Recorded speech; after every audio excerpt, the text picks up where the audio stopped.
Hi guys, welcome to back my YouTube channel. अज असीं तुहाडे लैके आए सिर्फ का नाम है टोरैक्स। ये टोरैक्स सिर्फ अज तुहानूं दस्सांगे की काम आउंदा गा। टोरैक्स कफ सिर्फ दा कफ का मतलब नाम है कि जो अपनी छाती में कफ जम जाता है।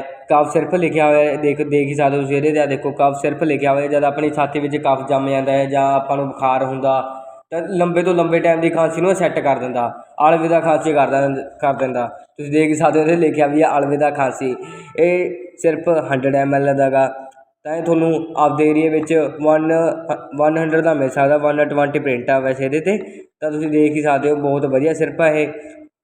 जो भी थोनों खांसी होवे कोई घोल नहीं करनी हैगी खांसी वाले काम च कि खांसी अपने चैस्ट में बहुत ज़्यादा खराब कर सकती है। तो तुसीं आ सिर्फ लैने लेना।